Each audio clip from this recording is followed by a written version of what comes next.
Man, let me tell y'all what happened to me this morning.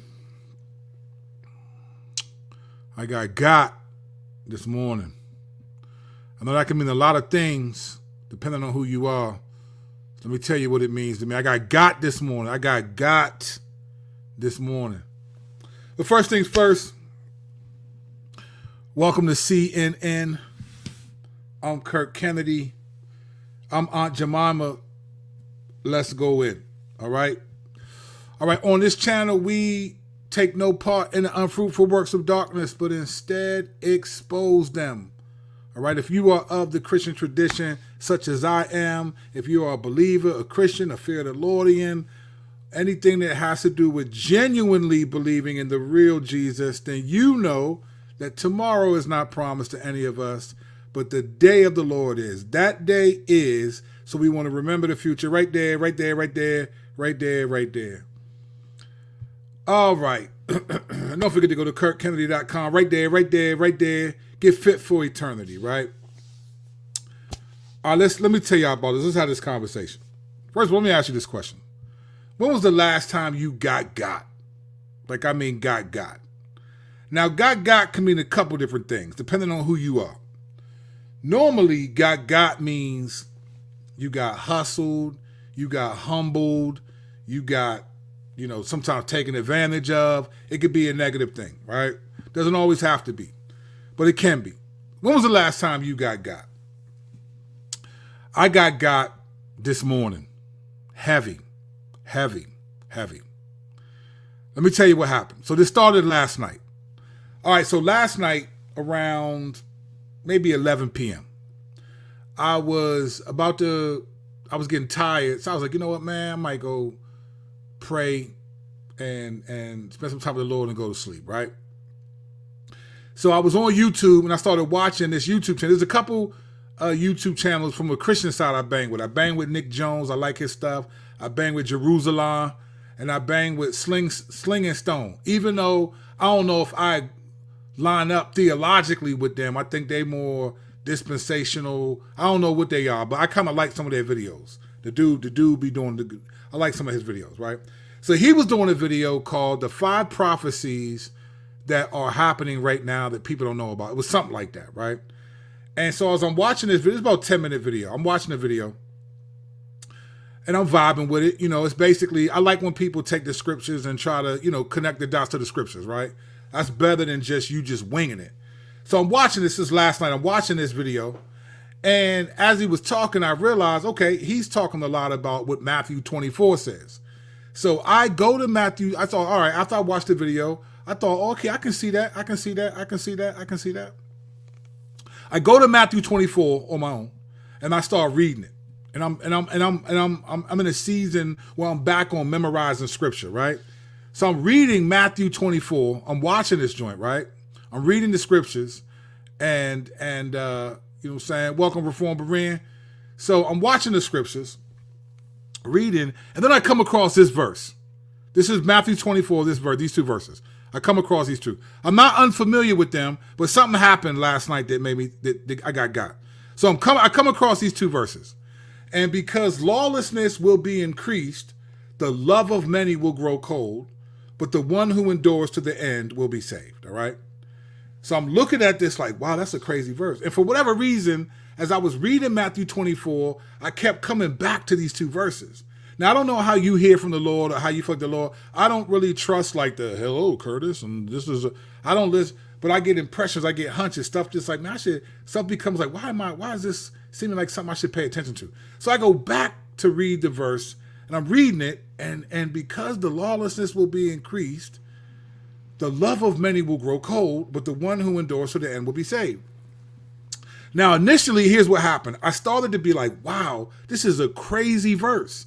I love when Bible passages, to me, give me what I call cultural discernment, right?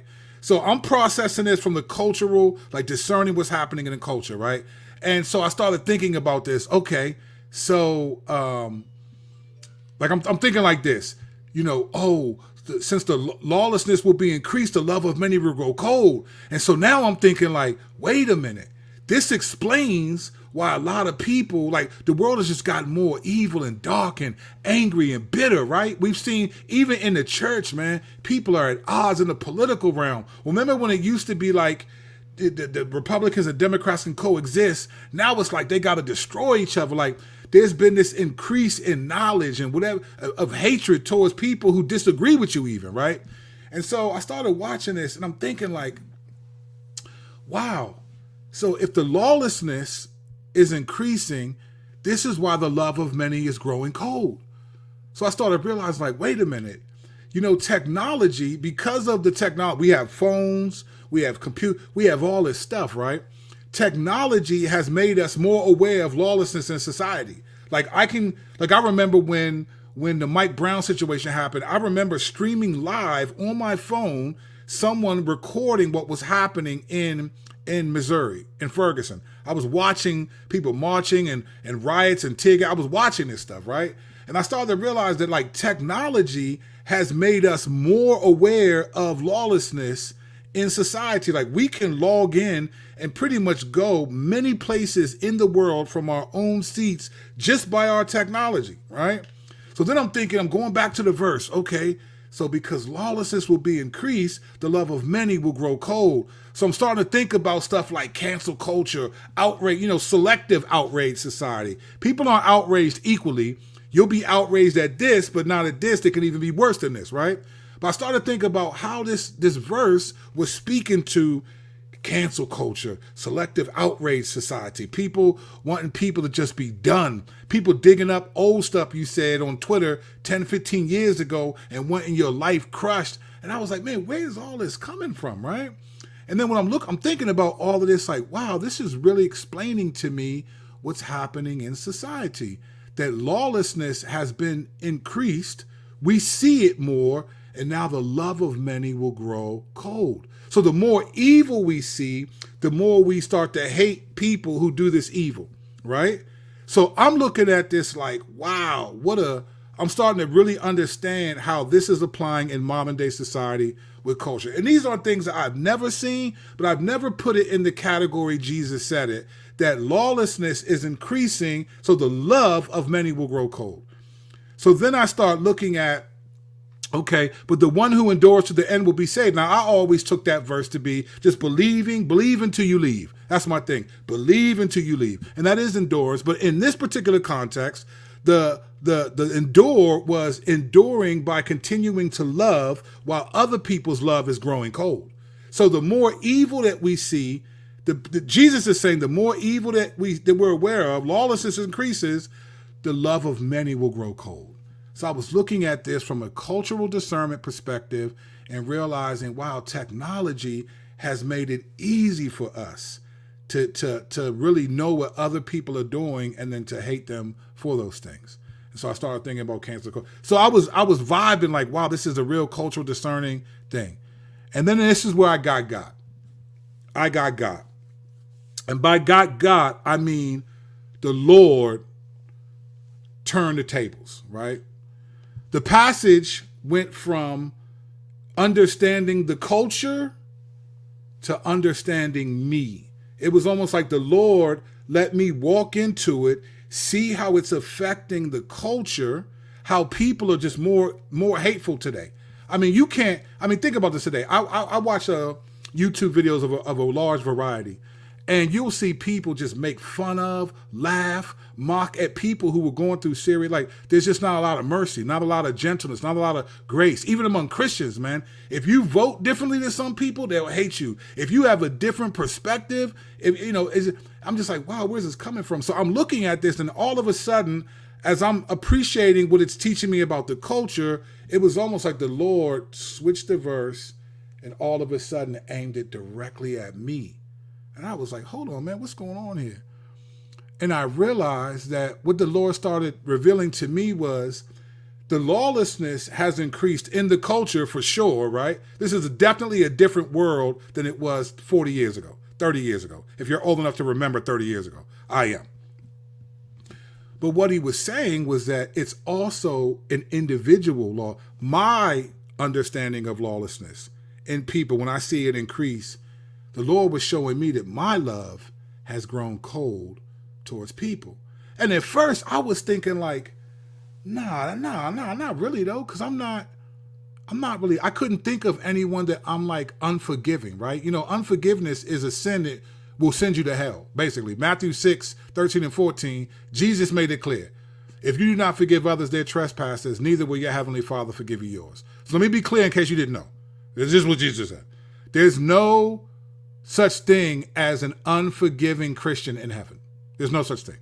If God says, I will not forgive you your trespasses unless you forgive others theirs, that means you're not going to make it. So I was thinking, well, there's not people, I can't think of anyone that I'm holding it. Like I couldn't think of anyone, right? So here's what I prayed. Be careful what you pray for. So I prayed this. I'm thinking this, and I said, Lord, I don't cleanse me of unforgiveness. Bring to mind anyone that I have not forgiven, that I'm unforgiving. But remember, the verse isn't about unforgiveness, though. See, I was missing what Jesus was saying. The verse was about the love of many will grow cold, right? Because lawlessness will be increased, the love of many. Jesus wasn't saying you haven't forgiven people. He was telling me that as you've determined that people's sin has increased, according to me, my love had grown cold. I kid you not, when I said, Lord, show me anyone that I have not been loving to, a bunch of names just came out of nowhere from right now, my wife at time, my children, people in my church now. And what it was is, and it was so subtle. It wasn't like, oh, I don't love it, but it was like, okay, people are irritating me. I'm meeting with people and giving them counsel, and they're not applying my counsel. So now I'm tired of meeting with people. I'm irritated by these people. I don't hate them, but I don't want to be around them. I'm avoiding. I started thinking of all these names, and they were just coming and coming. And then people that used to go to the church, the past, all these names started coming, and I was just like, wait a minute. I have been unloving to a lot of these people, not as my whole personality towards them is unloving, but there were times I've been unloving and I got God. That verse went from me observing what's happening in the culture to realizing that my irritations, my impatience, my disregarding, my getting tired of people, all that stuff to God is unloving. And he was saying, my heart has grown cold towards these people. I think the Lord gave me like 50 names. I could not believe it. And so I just started asking forgiveness for every name he brought up. And I started to pray for every name that he brought up. And then I just humbly just said, you know what, Lord, wow. I said, man, I am worse than what I thought. I couldn't believe it. Now I'm a street dude. I'm an ex-street dude, so I've been out there. I understand. I can still be to some degree rough around some edges, but there's a lot of ways that I've grown and have not acted in ways that I would have historically. But that wasn't the point. See, Jesus' standard is perfection of these things. It's not sometimes and sometimes not. There's grace for that, but the standard of holiness, grace doesn't lower the standard of holiness. It just forgives us for not meeting it, but it still has it. And the Lord just blasted me. I couldn't believe how what I believed to be his definition of loving was different than mine. I thought, hey, there's grace to be like, sometimes people get on your nerves, sometimes people tempt you, all that. Now, love isn't, I approve of everyone and I think everyone is, no. Jesus was the most loving human being and he corrected people hand over fist, including his disciples. That's not what he meant. What he meant for me, what I see happening in a greater scale in the culture is that I'm frustrated, irritated, impatient, not trusting that people are serious about their, all this stuff was all my heart growing cold. And so I had to confess to the Lord all these people's names. Now, I'm not going back to them necessarily because I don't even think that would be beneficial. But for me, it was like a gut check, like I got God. Now, the reason why I'm telling you this, I'm not telling you this for the algorithm. I care about your rhythm with the Lord more than the algorithm. I don't care if 50 people, 5 people, or 5,000 people watch this video. And I don't usually try to be like this because I'm not trying to sound holy, because I'm not. I'm a work in progress like everyone else. I'm telling you this because I think that we're living in a culture, and you too are. I think it's possible that your heart has grown cold. Think of the people that, even your cat, when the Lord brought my cat, and I'm not even a cat dude. We brought the cat for my son, but I bang with him. His name is Murky, but I call him Little One or Little Dude, right? He's sitting right up there, over there. He's sitting right over there. Let me show y'all real quick where he's at.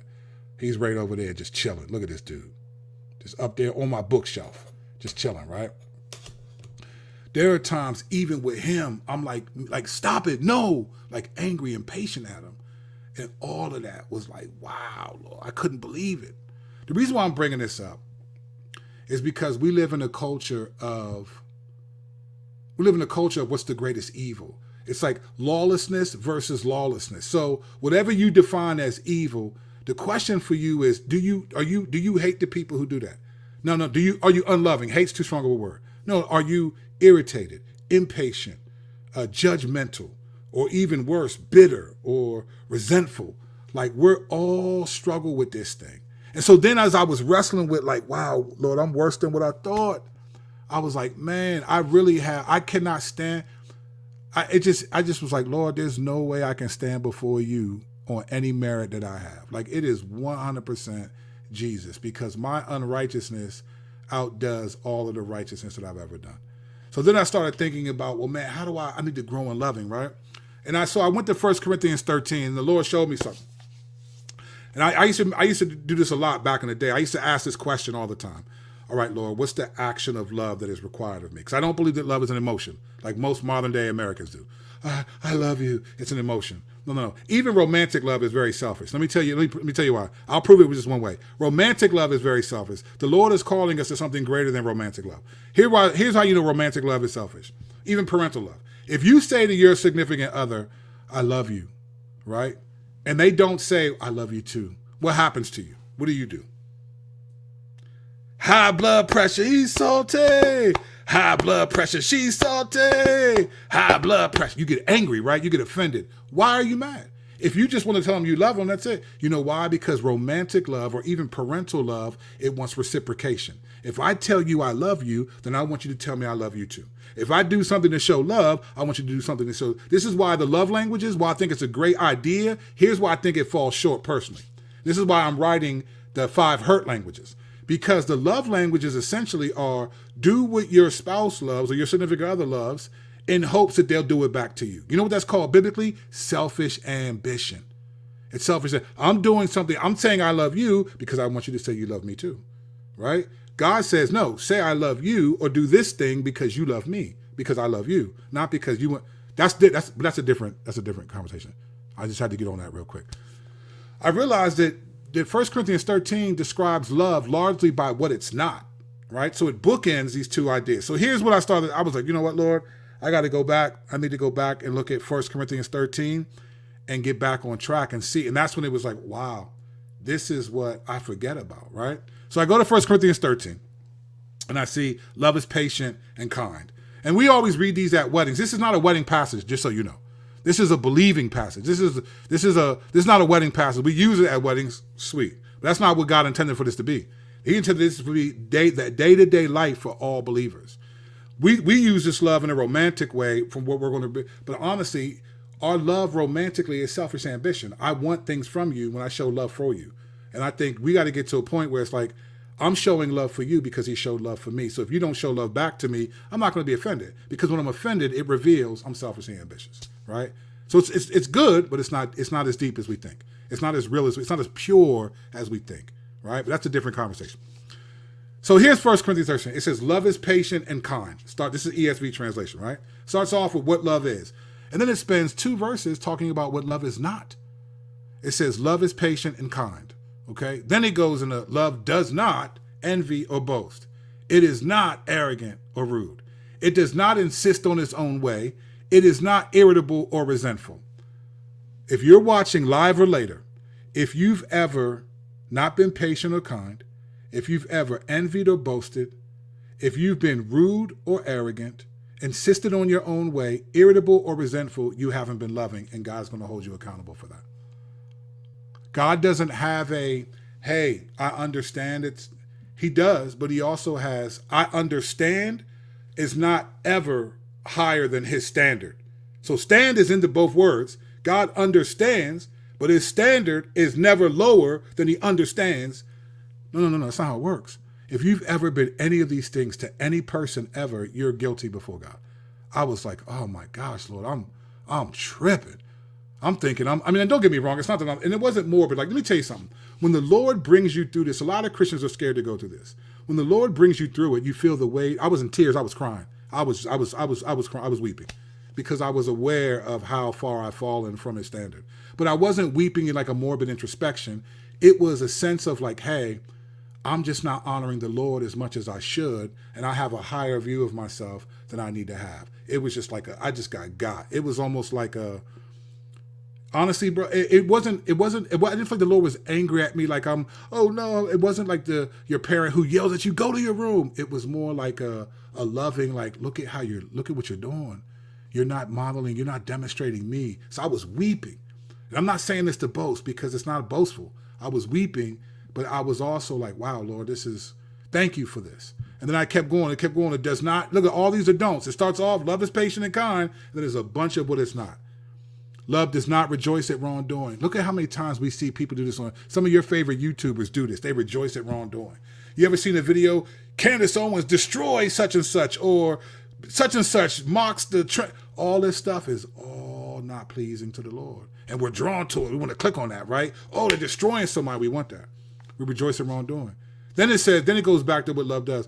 But rejoices with truth. Love bears all things, believes all things, hopes all things, endures all things. Love never ends. This whole thing bookends with bears all things and endures all things when you get to verse 7. And I was looking this up in the Greek. Okay, what does bear mean? Bear means to cover sins. It covers them. It doesn't react to them in the way that you could. It covers those sins. And endure means you persevere in things, right? So I'm watching this and I'm thinking, oh my gosh, I got God.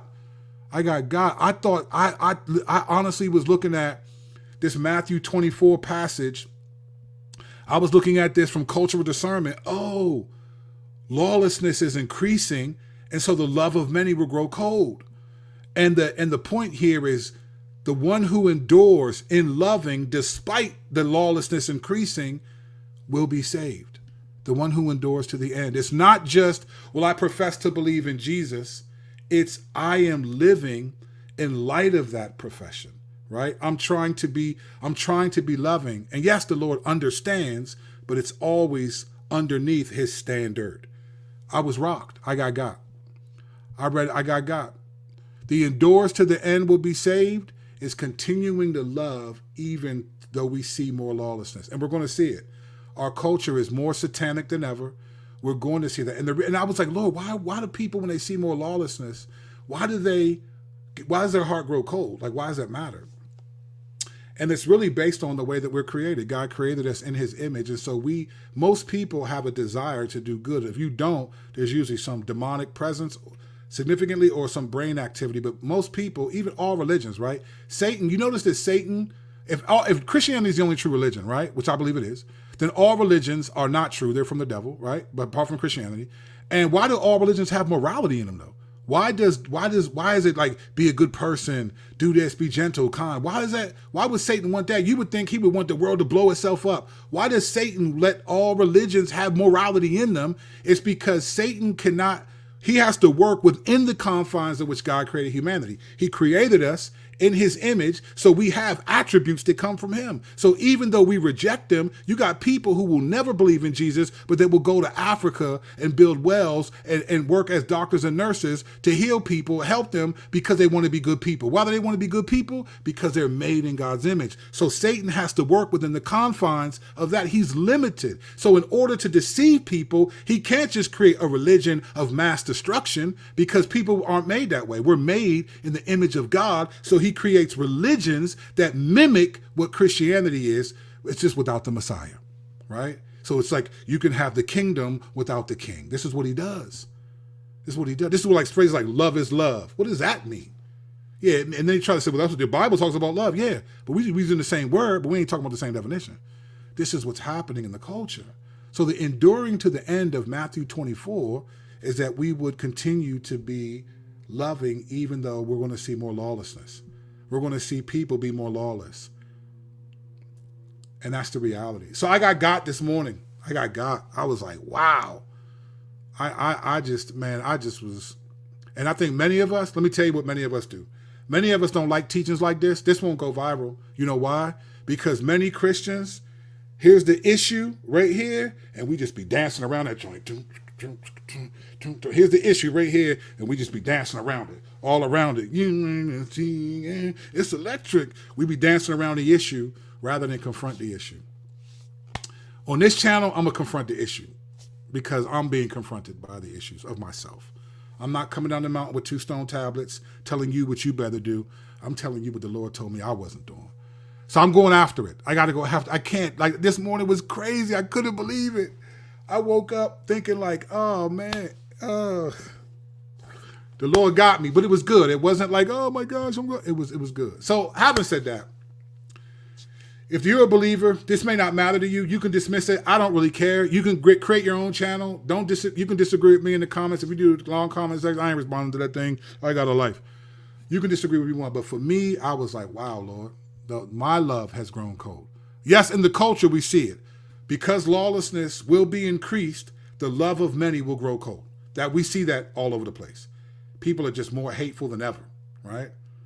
But we have to make sure, you have to make sure, I have to make sure that we're not more hateful, growing cold, because we see more lawlessness in the culture. And I think sadly, many Christians will stand before God and be shocked at what he says because they thought, hey, I believed in you to the end. I kept believing. But Jesus never separates believing in him from obeying him. In fact, he says, if you love me, obey my commandments.